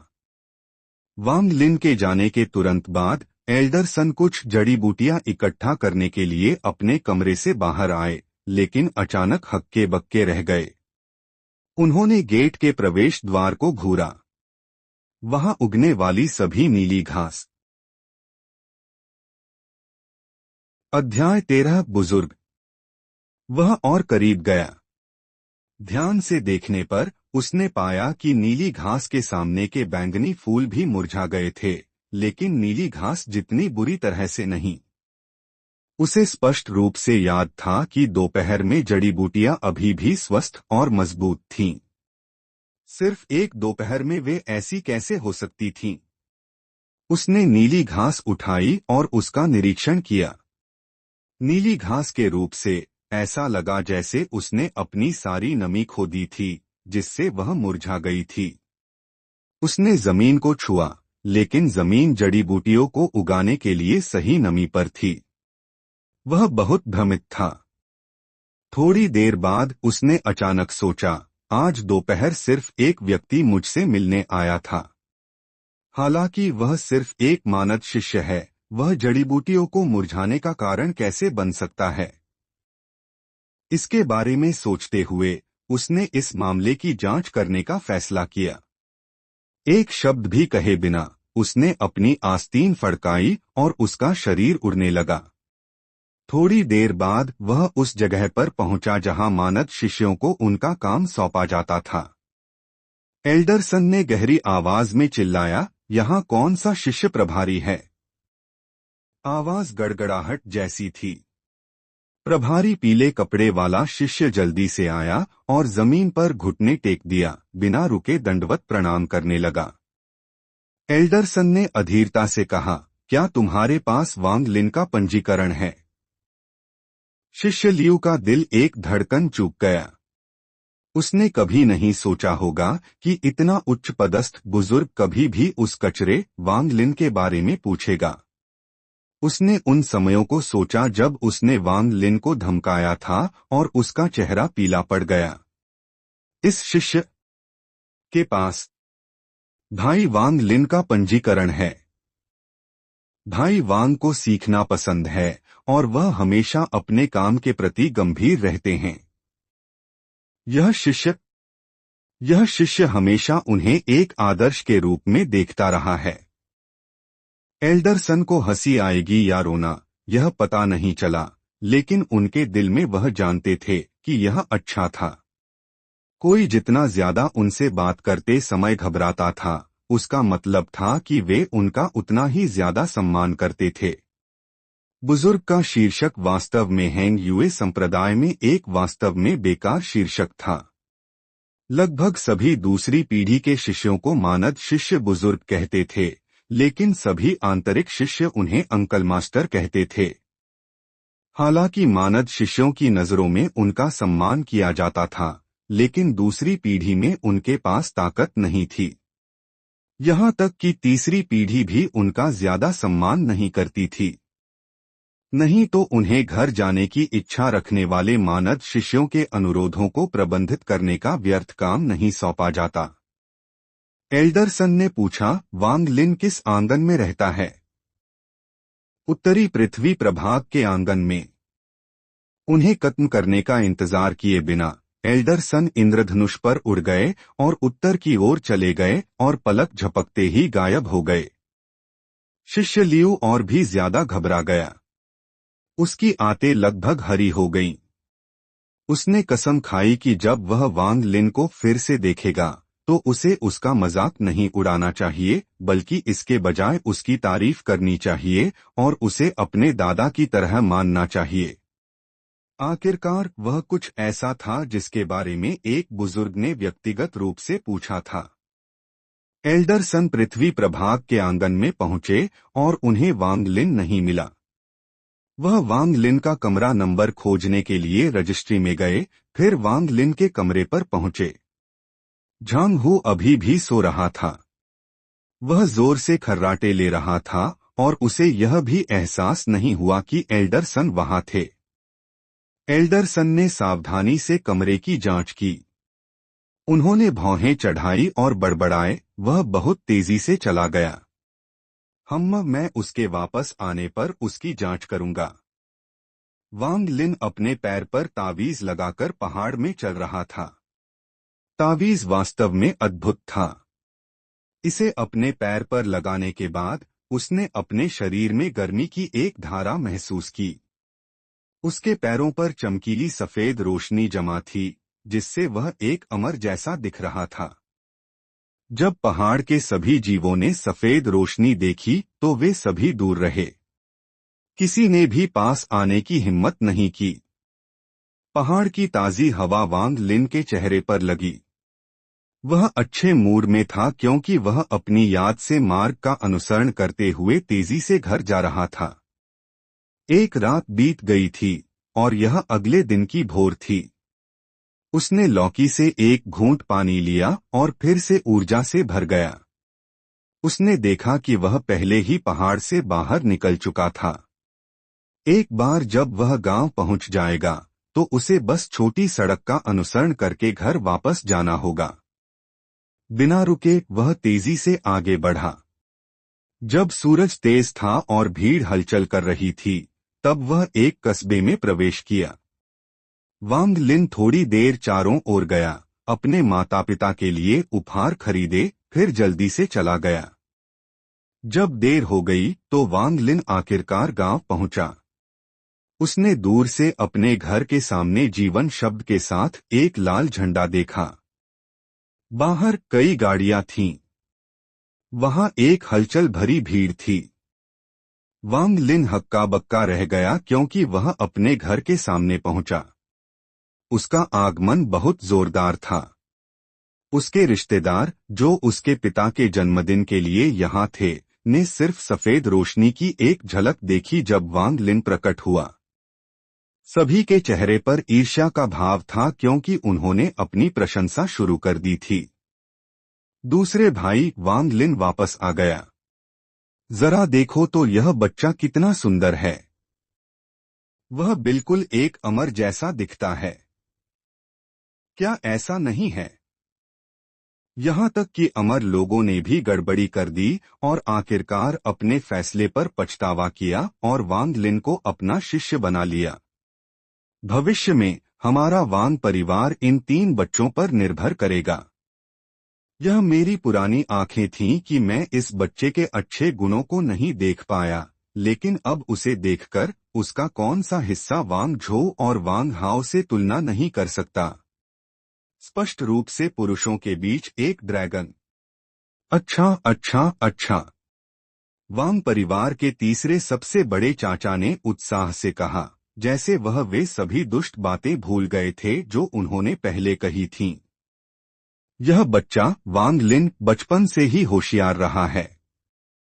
मुझे कहना होगा, पिछली बार अमर लोगों ने भी गलती की थी, तो हम नश्वर लोग गलती कैसे नहीं कर सकते।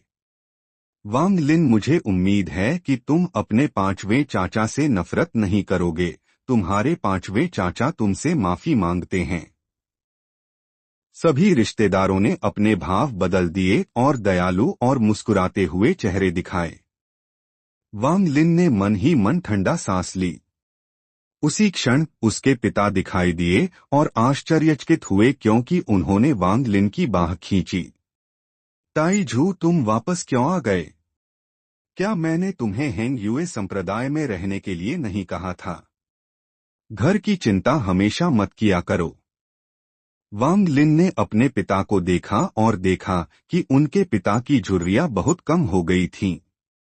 वह स्पष्ट रूप से इन दिनों बहुत खुश थे। पिताजी, आप चिंता न करें। संप्रदाय के सभी शिष्यों को साल में घर आने के लिए 3 मौके मिलते हैं। एक बार जब आपका जन्मदिन खत्म हो जाएगा तो मैं जल्दी से वापस चला जाऊंगा। वांग लिन के पिता ने गर्व से अपने आसपास के रिश्तेदारों को देखा और वांग लिन को दरवाजे तक खींचा, चिल्लाते हुए, पत्नी, देखो कौन वापस आया है। वांग लिन की मां महिला रिश्तेदारों के एक समूह से घिरी हुई थी। जब उसने अपने पति की आवाज सुनी तो उसने उनकी ओर देखा और वांग लिन को देखकर हैरान रह गई। वह दौड़कर आई और पूछने लगी कि वह कैसा रहा है। अध्याय 14 अप्रत्याशित परिवर्तन। वांग लिन ने अपने दिल में गर्मी महसूस की। पिछले 1 महीने से उसे लोगों द्वारा उपहास किए जाने की आदत डालनी पड़ी थी। अब जब वह घर वापस आ गया था तो उसने अपने माता पिता की गर्माहट महसूस की। दूसरे भाई वांग लिन वास्तव में एक अमर शिष्य है। तुम्हारा छठा भाई अंधा था और उसने कुछ कठोर शब्द कहे। मुझे उम्मीद है कि भाई इसे ज्यादा गंभीरता से नहीं लेंगे। तुम मुझे जानते हो, मेरी जबान तेज है लेकिन दिल नरम है। यह सब वांग लिन के अपने भले के लिए था। दूसरी भाभी, जब मैंने अपनी बेटी को बताया कि मैंने उसकी सगाई नहीं की तो वह घबरा गई और कहा कि उसे हर हाल में तुम्हारे परिवार के टाई जू से शादी करनी है। चलो इस शादी को तय करते हैं। लाओ एर, तुम्हारा 5वां चाचा बूढ़ा हो गया है। भविष्य में वांग परिवार तुम लोगों पर निर्भर करेगा। तुम्हारे 5वें चाचा की नजर हमेशा तुम्हारे बेटे पर रही है। मेरी नजरों में वह तुम्हारे बड़े भाई के बेटे से भी ज्यादा प्रतिभाशाली है। वांग लिन के माता पिता के चेहरे चमक रहे थे। जन्मदिन की पार्टी शुरू होने के बाद सभी रिश्तेदारों ने वांग लिन की लगातार प्रशंसा की। यहाँ तक कि कुछ, जिन्होंने बहुत ज्यादा पी ली थी, वांग लिन के पिता की विरासत वापस पाने के लिए एक साथ जुड़ने के बारे में हंगामा करने लगे। वांग लिन के पिता सिर्फ मुस्कुराए, इसे गंभीरता से नहीं लिया। वह इन रिश्तेदारों को बहुत अच्छी तरह जानते थे। वांग लिन के पिता अब अतीत की बातों की परवाह नहीं करते थे। वह सिर्फ चाहते थे कि वांग लिन बेहतर और बेहतर बने और कुछ नहीं। एक जीवंत दिन के बाद जब शाम हुई तो सभी रिश्तेदार चले गए। वांग लिन आंगन में उपहारों को देख रहा था। उसका दिल भावनाओं से भरा था। उसे एक किताब में पढ़ा हुआ याद आया जिसमें कहा गया था कि जब कोई सफलता प्राप्त करता है तो उसके आसपास के लोगों को भी फायदा होता है। उसने आखिरकार उन शब्दों को समझ लिया। उस रात वांग लिन के माता पिता ने उससे पूछा कि संप्रदाय में उसका जीवन कैसा था। अपने माता पिता की आंखों में उत्सुकता देखकर उसने उनसे पहली बार झूठ बोला। उसने उन्हें वर्णन किया कि वह कितना लोकप्रिय था और उसने अमर तकनीकों का अभ्यास कैसे किया। उसके माता पिता आश्चर्य से सुनते रहे। अपने माता पिता के लिए मानद शिष्य होना कितना भी कठोर क्यों न हो, लोग उसका कितना भी उपहास क्यों न करें, वह इसे सहन करेगा, क्योंकि जब से वह छोटा था उसने उन्हें इतना खुश कभी नहीं देखा था। यह सिर्फ 10 साल की बात है, मैं सहन करूंगा। वांग लिन ने चुपके से अपने दिल में फैसला किया। वांग लिन घर पर रहा और 2 दिन तक अपने माता पिता के साथ समय बिताया। तीसरे दिन उसके माता पिता और गांव के सभी लोगों ने उसे विदा किया। उसने अमर तावीज अपने पैर पर लगाया और चला गया। जब वह दूर था तब भी वह ग्रामीणों की आवाजें सुन सकता था। अंधेरा हो रहा था। आकाश काले बादलों से भर गया। आकाश में बिजली कड़क रही थी और उच्च आर्द्रता के कारण कोहरा दिखाई देने लगा। वांग लिन ने अपनी गति बढ़ाने से खुद को रोक नहीं पाया।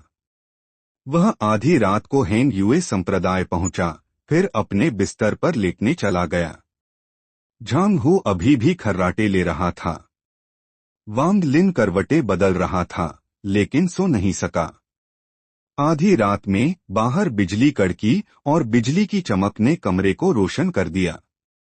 वांग लिन ने अपनी छाती के पास मनके को छुआ। जब वह घर गया तो उसने अपनी मां से अपनी शर्ट में एक भीतरी जेब बनवाई थी। वांग लिन ने पत्थर का मनका बाहर निकाला और दीपक की रोशनी में उसका अध्ययन किया। उसने अपनी आंखें रगड़ी क्योंकि उसने मनके पर बादलों के पैटर्न को करीब से देखा। यह सही नहीं है। मुझे याद है कि पिछली बार 5 बादल थे लेकिन अब 6 हैं।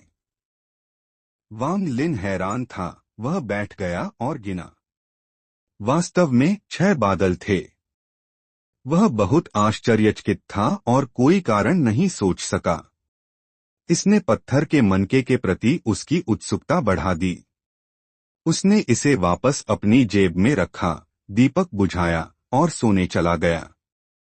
बाहर हवा तेज चल रही थी, बिजली कड़क रही थी, बिजली चमक रही थी और आकाश से बारिश गिर रही थी। बारिश खिड़की से टकरा रही थी। वांग लिन अचानक ठंडी हवा के एक झोंके से जाग गया। उसने आंखें खोलीं और हक्का बक्का रह गया। लगातार बिजली ने कमरे को रोशन कर दिया।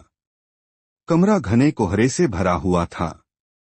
मेज, जमीन और यहां तक कि बिस्तर भी गीले थे। हालांकि उस नम जगह को छोड़कर जहां उसने मनका रखा था, वांग लिन पूरी तरह से सूखा था। उसने झांग हू को देखा और देखा कि उसका शरीर सफेद कोहरे से घिरा हुआ था। उसके कपड़े गीले थे, उसका शरीर पाला से ढका हुआ था और उसके दांत कसकर भिंचे हुए थे। झांग हू, झांग हू। वांग लिन हैरान था और जल्दी से उठा और झांग हू को हिलाया। हालांकि झांग हू में जागने का कोई संकेत नहीं दिखा और उसकी सांस कमजोर थी। वांग लिन बहुत चिंतित था। वह मदद के लिए अन्य शिष्यों को खोजने के लिए बाहर जाने ही वाला था जब वह अचानक रुका और अपने कपड़ों को छुआ। उसके मन में एक संदेह पैदा हुआ। ऐसा क्यों है कि भले ही हम एक ही कमरे में हैं और दोनों बिस्तर भीगे हुए हैं, मेरे शरीर का हर हिस्सा इस नम जगह को छोड़कर सूखा है। वांग लिन ने सोचा, फिर अचानक अपने सीने की जेब से पत्थर का मनका बाहर निकाला। उसी क्षण पानी की सभी बूंदें कांप उठीं और धीरे धीरे तैरने लगीं। झांग हू पर सफेद कोहरा भी पानी की बूंदें बनाने लगा। बिजली फिर से चमकी और वांग लिन ने देखा कि पानी की सभी बूंदें क्रिस्टल जैसी दिख रही थीं और उसके हाथ में पत्थर के मनके की ओर चार्ज कर रही थीं। वांग लिन ने जल्दी से पत्थर का मनका फेंक दिया और पानी की बूंदों से बचने के लिए फर्श पर गिर गया। रहस्यमय मनका एक चाप में गिरा और जमीन से टकराने के बाद कोने तक लुढ़क गया। पानी की सभी बूंदें तेजी से मनके की ओर तेज हुईं और उसमें गायब हो गईं। एक पल बाद कमरे का सारा पानी गायब हो गया। यहां तक कि बिस्तर भी अब सूखे थे। झांग हू की सांस सामान्य हो गई। काफी देर बाद भी बाहर तूफान जारी था, लेकिन आकाश अब घना काला नहीं था और चांदनी की किरणें टूट रही थीं। वांग लिन खड़ा हुआ और झिझकते हुए पत्थर का मनका उठाया। करीब से देखने पर उसने देखा कि यह बदल गया था। इस पर बादलों की संख्या बढ़कर 7 हो गई थी।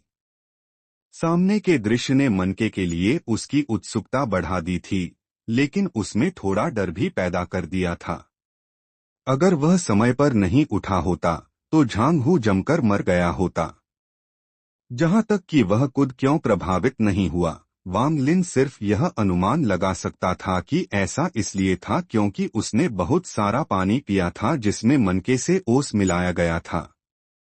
हालांकि वांग लिन बहुत उत्सुक था कि पत्थर के मनके पर बादल क्या करते हैं, लेकिन उसने बाहर जाकर मनके को और पानी अवशोषित करने देने के विचार को खत्म कर दिया।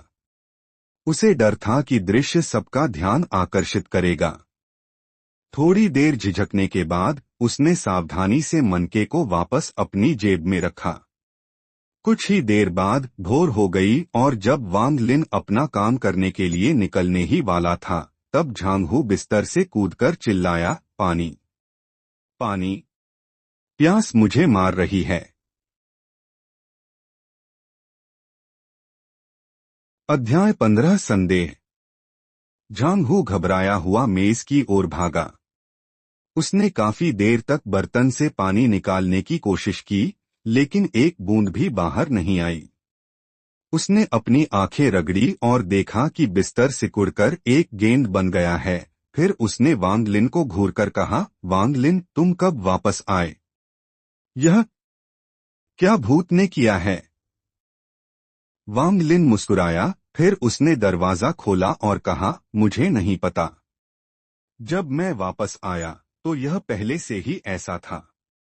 तुम दूसरे शिष्यों से क्यों नहीं पूछते?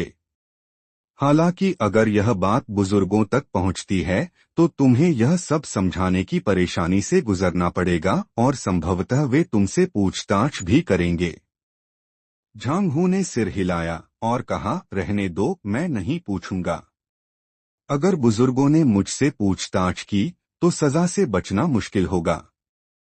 वांग लिन ने उस पर ध्यान नहीं दिया और दरवाजे से बाहर निकल गया। बाहर अभी भी बारिश हो रही थी, इसलिए उसने अपनी रफ्तार तेज कर दी, इस डर से कि मनका बारिश में कोई गड़बड़ी पैदा कर देगा। उसने पूर्वी गेट तक जाने के लिए एक सुनसान रास्ता लिया। उस पर गिरने वाला सारा पानी मन के द्वारा अवशोषित हो रहा था और उसे डर था कि कोई ध्यान देगा। पहले वह इसे अपने कमरे में छिपाना चाहता था, लेकिन फिर फैसला किया कि इसे बाहर छिपाना ज्यादा सुरक्षित है। वांग लिन उन जगहों में से एक पर गया जहां उसने पहले ओस वाली लौकी छिपाई थी।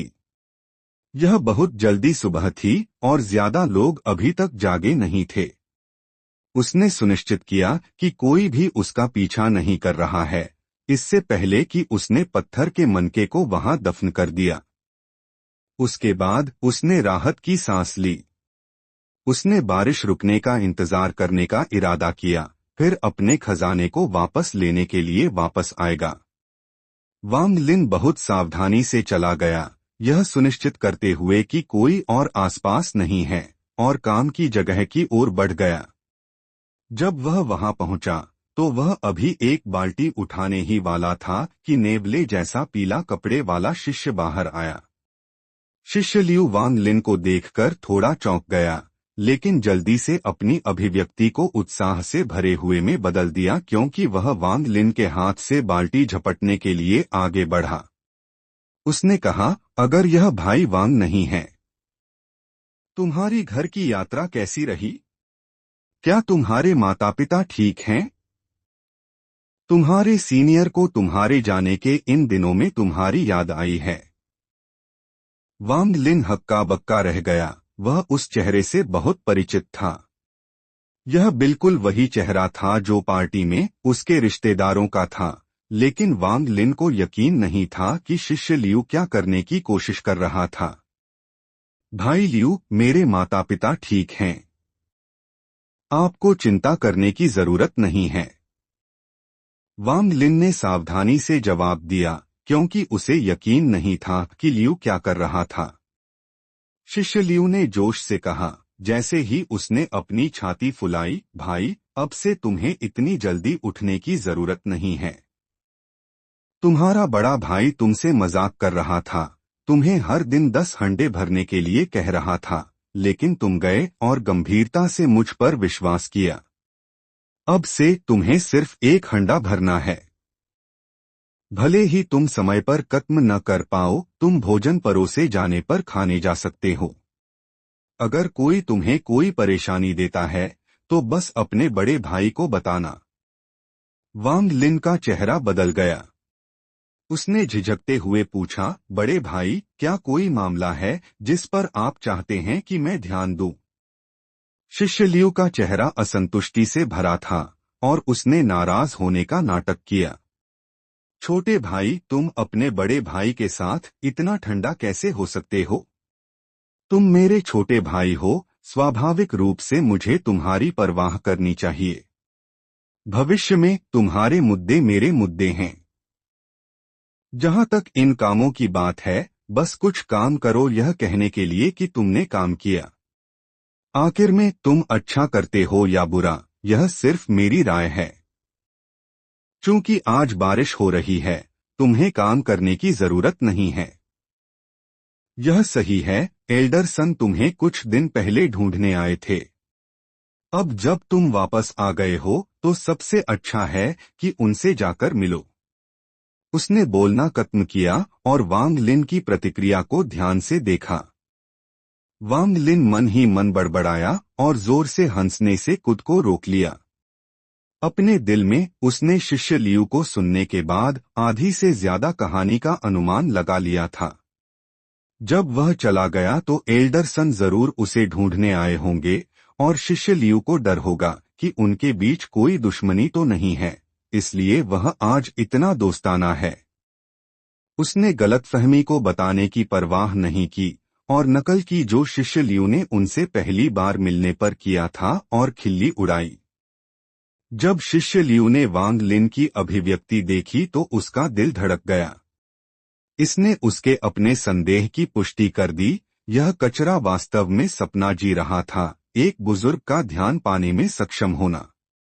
अन्यथा वह इतना अहंकारी नहीं होता। यह बच्चा ऐसा लग रहा था जो बदला लेगा। उसने मन ही मन सोचा, वह निश्चित रूप से बाद में मुझसे बदला लेगा। शिष्य लियू 13 साल से एक मानद शिष्य था और उसने 6 साल काम की जगह पर बिताए थे। उसने इससे पहले कभी किसी बुजुर्ग को व्यक्तिगत रूप से एक मानद शिष्य को ढूंढते हुए नहीं देखा था। एक आंतरिक शिष्य को एक बुजुर्ग द्वारा भेजा जाना पहले से ही एक दुर्लभ घटना थी। यह नहीं था कि उसने इस तथ्य पर विचार नहीं किया था कि वांग लिन ने बुजुर्ग को नाराज किया था, लेकिन यह सिर्फ उसका अनुमान था। हालांकि उसे यकीन नहीं था। अगर वह सही होता तो यह कोई मुद्दा नहीं होता, लेकिन वह डरता था कि अगर वह गलत हुआ तो क्या होगा। वह हेंग यूए संप्रदाय में कई सालों से था और जानता था कि वह कितना तुच्छ था। यह सोचते हुए उसने दांत पीसे और पीले कागज का एक टुकड़ा निकाला, फिर उसे वांग लिन को सौंप दिया। छोटे भाई, जब सीनियर भाई ने तुम्हें पिछले महीने देखा था तो मैंने तुम्हें नजरअंदाज कर दिया था। यह सिर्फ एक छोटा सा उपहार है जिसका कोई मूल्य नहीं है। तुम्हें इसे स्वीकार करना होगा। अगर तुम नहीं करते, इससे पहले कि लियू खत्म कर पाता, वांग लिन पहले ही पीले कागज को पकड़ चुका था। जब उसने इसे पहले देखा था तो उसने ध्यान दिया था कि यह अमर ताबीज था जिसका उपयोग मानद शिष्य घर जाते समय करते थे। धन्यवाद सीनियर भाई। यह छोटा भाई अहंकारी नहीं होना चाहता, लेकिन बुजुर्ग मेरा इंतजार कर रहे हैं। हमें अगली बार मिलना पड़ेगा, वांग लिन ने हंसते हुए कहा। भाई लियू थोड़ा ईर्ष्यालु था क्योंकि उसने सिर हिलाया। बुजुर्ग ज्यादा महत्वपूर्ण हैं, छोटे भाई को जल्दी जाना चाहिए। वांग लिन सतह पर शांत था, लेकिन अंदर से उसे एल्डरसन के बारे में कई संदेह थे। वह व्यक्तिगत रूप से उसे क्यों ढूंढने आए थे? वांग लिन अपने सिर में इन सवालों के साथ आराम से आंगन की ओर चला गया। उसने स्थिति का अच्छी तरह से विश्लेषण किया था, लेकिन आखिर में वह किसी निष्कर्ष पर नहीं पहुंच सका। क्या उन्हें पत्थर के मनके के बारे में पता चल गया होगा? वांग लिन ने सोचा। उसने थोड़ी देर सवाल पर विचार किया। उसके पास बुजुर्ग को रिश्वत देने की क्षमता नहीं थी और अगर वह नहीं जाता तो वह बुजुर्ग को नाराज कर देगा, इसलिए उसने ढोंग किया कि वह कुछ नहीं जानता। चूंकि मन का उसके पास नहीं था, उसने इसके बारे में सोचना बंद कर दिया और आगे बढ़ गया। आंगन में पहुंचने और अपनी उपस्थिति की घोषणा करने के तुरंत बाद वही सफेद कपड़े वाला युवक दिखाई दिया और हैरान था। उसने ताना मारा, क्या तुम्हें फिर से घर जाना है? वांग लिन ने अपनी भौहें उठाई। इससे ठीक पहले कि वह बोलने ही वाला था, एल्डरसन की आवाज आंगन के अंदर से आई। जल्दी करो, उसे यहाँ लाओ। बिना किसी देरी के। सफेद में शिष्य का मुंह फड़फड़ाया। उसने वांग लिन को एक विचारशील नजर दी, फिर आंगन में वापस चला गया। वांग लिन चुपचाप उसका पीछा किया। एल्डरसन के निवास पर पहुंचने के बाद सफेद में युवक चला गया। जाने से पहले उसने वांग लिन पर एक सवालिया नजर डाली। वांग लिन थोड़ा घबराया हुआ था क्योंकि उसने दरवाजा खोला और अंदर प्रवेश किया। जिस क्षण उसने प्रवेश किया, उसने देखा कि एक बूढ़ा व्यक्ति बगीचे के एक कमरे से बाहर आ रहा है। बूढ़े व्यक्ति का चेहरा झुर्रियों से भरा था, उसकी आंखें चमकीली थीं और उसने ठंडी नजर से वांग लिन को जांचा।